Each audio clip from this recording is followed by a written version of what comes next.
Hello all my dear students. Today we are going to start new lesson, that is lesson number 3 part 1. Name of the lesson is force. What is force? A push or a pull acting on an object is called as force. This you must have studied in lower classes. That is, force is a push or pull. We are going to take examples of how we are applying a force. You can see here a boy is pushing a table. As boy is pushing a table is going to move away from him. You can see here a man is pulling a box. Because of pulling a box is going to move towards a man. So what we can say is, when you push an object, it moves away from you. This is the example. When you pull an object, it moves towards you. This is an example. When we are going to walk, when we are going to stretch, when we are going to bend, when we are standing still, or when we are lifting any object, force is always going to be involved. That is, push or pull is always going to be involved.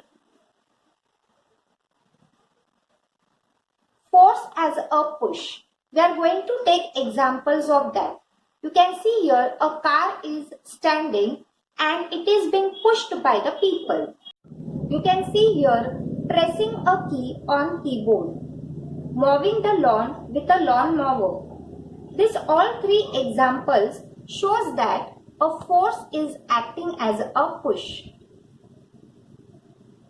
Force as a pull. We are going to take few examples where force is acting as a pull. You can see here a man is pulling a handcart for moving of the goods.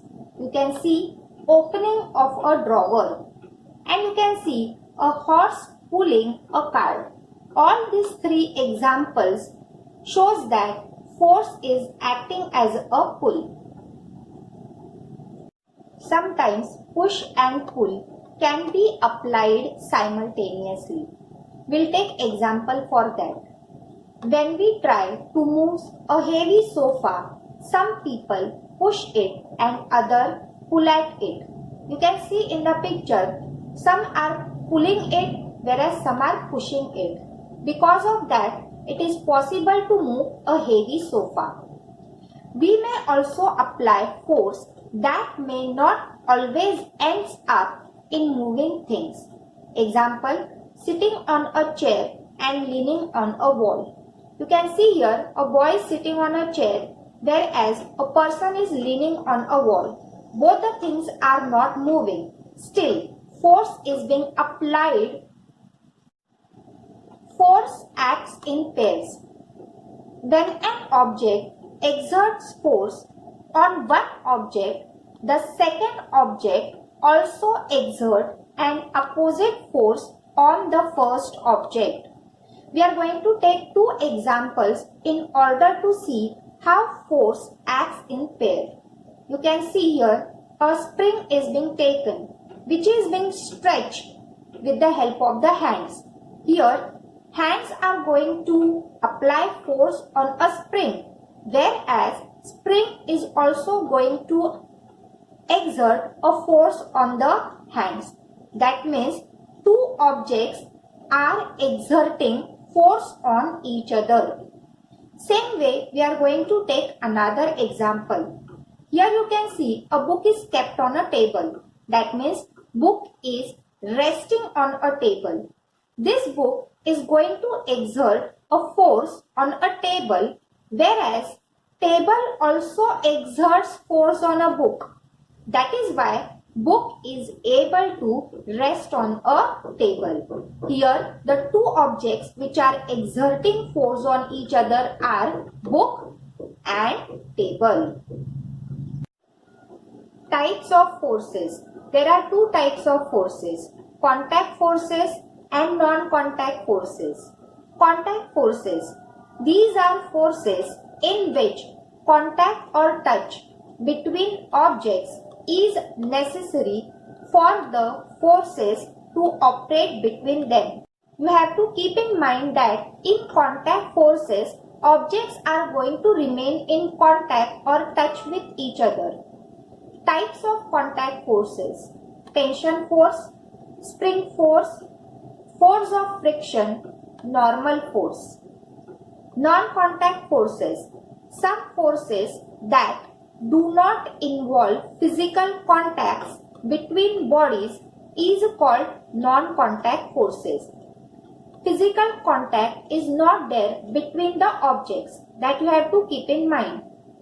Types of non-contact forces: gravitational force, electric force, magnetic force. First type of contact force, that is tension force. We are going to take the definition of the tension force. It is the force that acts on a string when an object is hung from a string. We are going to take example of tension force. You can see here a crane is being shown and it is lifting a car.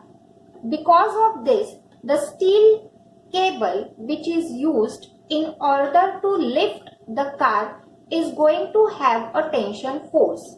So, what we can say is the tension in the steel cables on a crane when a car is being lifted by it will be the example of the tension force. Tension force is always going to be a pulling force. Second type of contact force, spring force. We are going to see definition of spring force.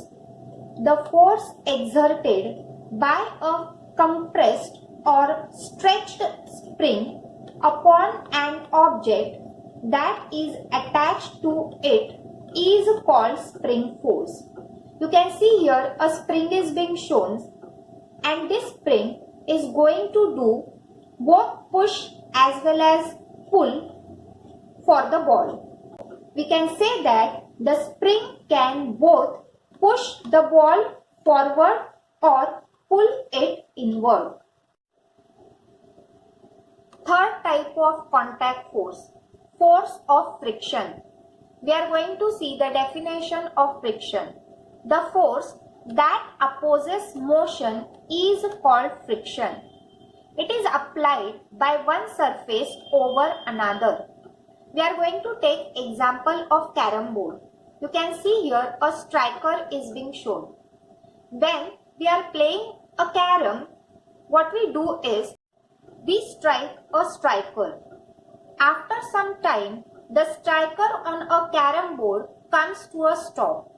This is because of force of friction. Here, two surfaces which are going to oppose the motion are surface of a striker and a surface of a carom board. Fourth type of contact force, normal force. We are going to see the definition of normal force. The support force or reaction force exerted upon an object that is in contact with another stable object is called normal force. We are going to take example in order to understand what is normal force. You can see here a book is kept on a table.